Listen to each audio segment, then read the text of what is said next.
So the latest Canon news isn't just the usual batch of updates. We've got some mystery, we've got some pent-up expectation, and we've got some deals on good but older gear, and a blast from the past that I don't know anyone was asking for. So let's jump in. So first off, password protection isn't normally the first thing you think about when you're thinking about photography, but Canon is making it front and center in a feature update for Canon cameras.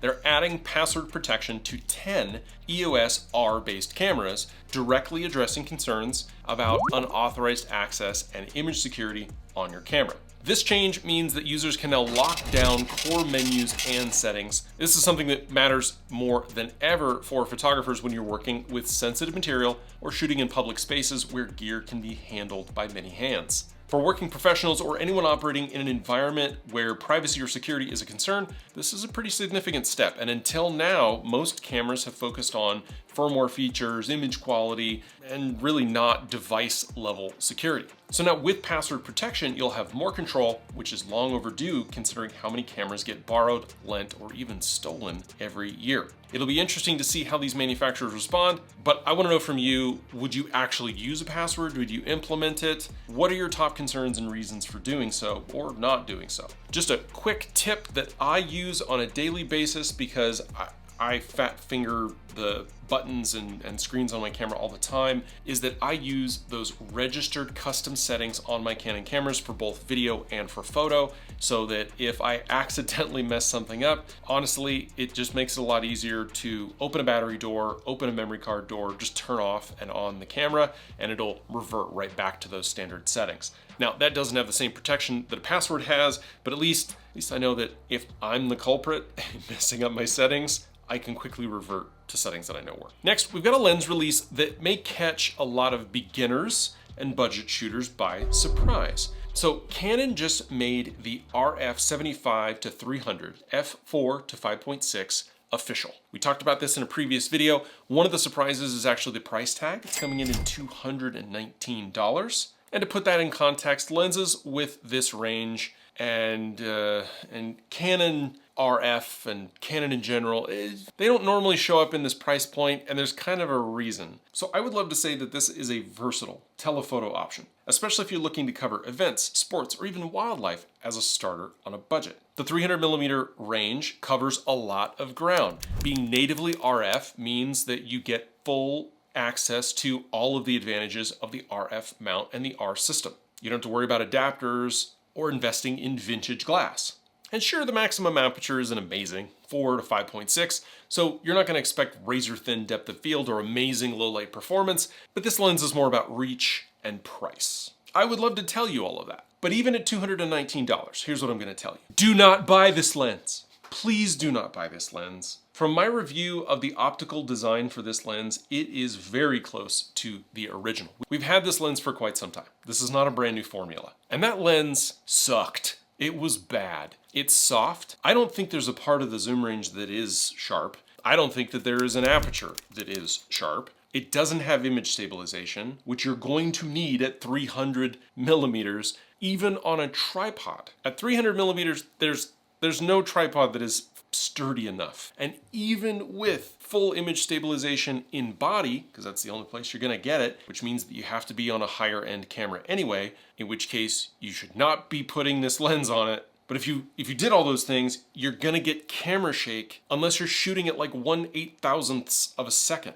And at f4, that means you have to be shooting in the middle of the day, which means your light is gonna be bad. And then you're gonna get your pictures back and you're gonna see that they are soft. Don't buy this lens. I've shot with this lens. Back in the day, this would have been an upgrade to the APS-C kit, the 50-250, and I can't tell you that there is a L equivalent, even in the EF side, that would be better, like, you know, the 70-200 f4. While better, you're still gonna spend 2 or 3 times as much on that, but that would be a better investment than this lens. But it's out, it exists. I'll put a link down below if you wanna take a look at it, but I'm telling you right now, don't buy it. Speaking of purchasing, this video has a sponsor, and it's me. And unless I say otherwise, every video on this channel is backed by my photography business. Now, YouTube ad revenue is nice, but it doesn't keep the lights on, and I have a lot of lights. I am a working professional photographer and videographer, and this is how I make a living. I specialize in portraits, families, and video work for small businesses. So if you're in Las Vegas, LA, Riverside, Orange County, or San Diego, and you need a professional to make you content that actually makes you look good, I am available. You'll find booking info and links down in the description. Next up, let's talk about a new camera registration that has some people talking, speculating, rumoring. Can you make rumor into a verb? Canon has registered a new model in Asia. It's DS126936. And while we haven't seen official specs, these regulatory listings almost always signal an imminent announcement. And with Canon's release cadence, this could be anything from a new entry-level R mirrorless to a quirky specialty camera. The timeline and region suggest that it's probably not a flagship camera, and that leaves open a lot of possibilities. Now, we know that there's the very high likelihood of a dual release of the R6 Mark III and the R7 Mark II, but again, I don't think that's what we're getting here.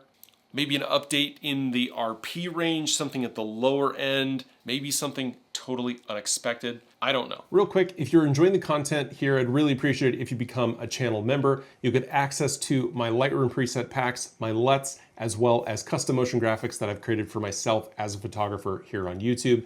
You'll also get priority comments, early release videos, live VIP videos, and chat. But first, I want to take you through just a few of the Lightroom presets that we have in the Spring Tone kit. This has been the pack that I've been using all spring when shooting my clients, starting with Daybreak, which brings just kind of a warmth to the image, as well as Glow Line, which is just a little bit cooler. I also love Tidefall, which kind of deepens things, really separates out the background, and Sunset Veil, which is again a little bit more on the cool side, but I really like this preset. So again, if you want to support the channel and what I'm doing here, go ahead and become a member. You'll get that LUT pack for free. I'm not selling that anywhere. And again, it is $1 to become a member.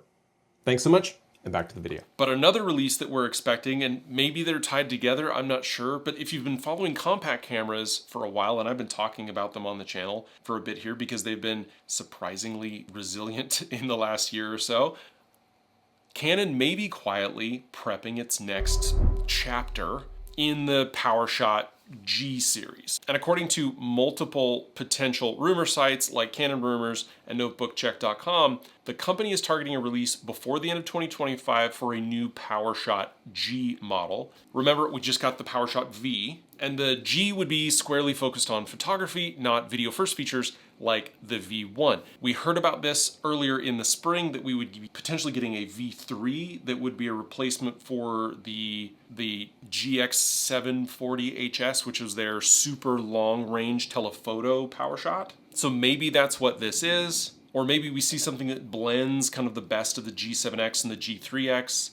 something with a 1-inch sensor, maybe some enhanced autofocus, an EVF, built-in flash, more versatile zoom lens than what we see on the V1, but tailored specifically for still shooters. Now, again, this is early days. We're crawling into what will be the fall technology season, so this is the time when we get all of this kind of amorphous and non-specific stuff. But sources are hinting at Canon reworking the ergonomics with extra dials and buttons to appeal to enthusiasts who like that physical, manual, manipulative ability. Pricing-wise, it's aligning with the V1 with about $1,000 price point. The bottom line is that PowerShot G series will potentially return in late 2025 and be on that photography side of things for still shooters and fill that void that's left by the GSX and GX lines, which are still something that people are selling at exorbitant markups to fill that gap. But I'll keep you posted as I get more information, more concrete news, and more leaks emerge. And lastly, if you want to support what I'm doing here, consider becoming a channel member. You get access to exclusive resources like we discussed. And if you're looking to book a photo or video session, all the details are down below. And down there as well are all of the links to the gear that I've been looking at that have some of the best deals possible, as well as my 2025 Essentials Kit for folks getting into content creation. Now, those are of course affiliate links, so picking something up does help benefit the channel. But as always, the easiest way to support me here is to just hit that like and subscribe button. That's free and easy, and it goes a long way. So thanks again for watching, and I'll see you in the next one. Bye.